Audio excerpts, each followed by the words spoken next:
Les ombres du temps. Les murmures des pharaons oubliés. L'Égypte ancienne. Une terre de pyramides majestueuses et de pharaons puissants. Une civilisation qui captive notre imagination depuis des siècles. Mais que se passerait-il si je vous disais qu'il manque un chapitre à cette histoire familière? Un chapitre délibérément effacé des archives historiques? Un chapitre qui parle de souverains étrangers, de rois oubliés et d'une dynastie perdue connue sous le nom des Hyksos. Les Hyksos restent une énigme, leurs origines nimbées de mystère, leur règne une période turbulente de l'histoire égyptienne. Ils ont régné pendant plus d'un siècle, laissant une marque indélébile sur la terre du Nil. Pourtant, leur histoire a failli disparaître, leurs monuments ont été dégradés, leurs noms effacés des listes royales. Pourquoi les Égyptiens sont-ils allés jusqu'à de telles extrémités pour effacer leur mémoire? Rejoignez-moi dans un voyage à travers le temps, rassemblant les fragments de preuves, pour découvrir la vérité sur les pharaons Hyksos. Nous explorerons leurs origines controversées, leur ascension au pouvoir, leurs innovations culturelles et leur chute finale. Des sables d'Avarie, leur capitale, aux échos des textes anciens, nous démêlerons les mystères entourant ces souverains oubliés. Préparez-vous à une histoire d'intrigue, de conquête et d'échanges culturels, une histoire qui remet en question notre compréhension de l'Égypte ancienne et sa place dans le grand récit de l'histoire. L'ascension des Hyksos, des étrangers en terre étrangère. Les Hyksos, un terme dérivé de l'égyptien Eka Kassewet signifiant « chef des pays étrangers », restent une énigme, leurs origines un sujet de nombreux débats. Certains spécialistes pensent qu'ils étaient une force puissante qui a envahi l'Égypte depuis le Levant, déferlant sur le delta du Nil avec leurs armes et leurs tactiques militaires avancées.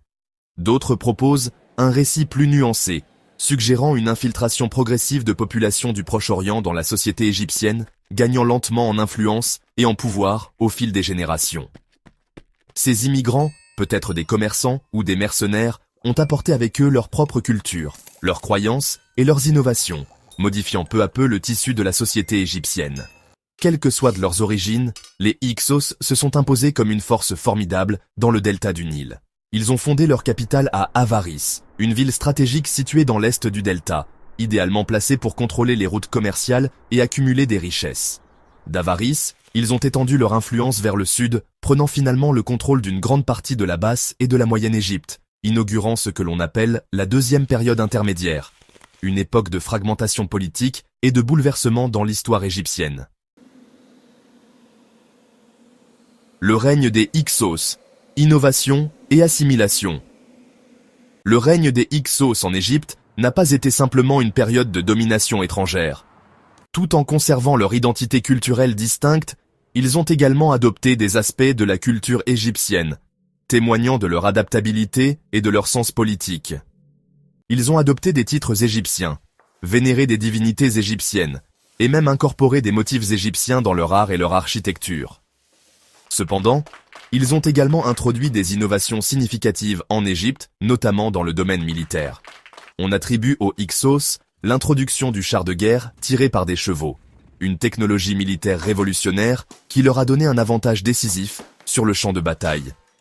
Ils ont également introduit de nouvelles armes, telles que l'arc composite et le kopech, une épée en forme de faucille incurvée, renforçant encore leur puissance militaire. Ces innovations auront un impact durable sur la guerre égyptienne, influençant les stratégies militaires pendant des siècles. Au-delà de leurs innovations militaires, les Hyksos ont également encouragé le commerce et la diplomatie, reliant l'Égypte au monde plus vaste du Proche-Orient. Cet échange d'idées et de biens a enrichi la société égyptienne, l'exposant à de nouvelles technologies, de nouveaux styles artistiques et de nouvelles croyances religieuses. La chute d'Avaris, un trône reconquis. Le règne des Hyksos en Égypte, bien que marqué par l'innovation et les échanges culturels, n'était pas destiné à durer.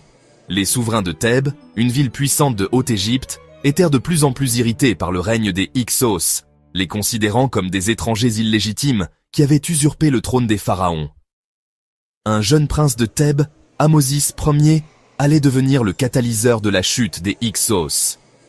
Poussé par le désir de réunifier l'Égypte et de restaurer le pouvoir autochtone, Ahmosis Ier lança une série de campagnes militaires contre les Hyksos, déclenchant une guerre de libération qui dura des décennies.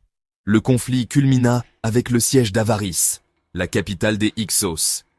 Après un siège long et brutal, Avaris tomba aux mains des forces thébaines. La victoire fut décisive, marquant la fin du règne des Hyksos en Égypte et le début du nouvel empire, un âge d'or de l'histoire égyptienne. Les Égyptiens, désireux d'effacer le souvenir de la domination étrangère, ont systématiquement démantelé les monuments Hyksos, dégradé leurs images et purgé leurs noms des listes royales. Les Hyksos, autrefois dirigeants d'un puissant empire, furent relégués dans l'ombre de l'histoire, leur histoire presque perdue dans le temps.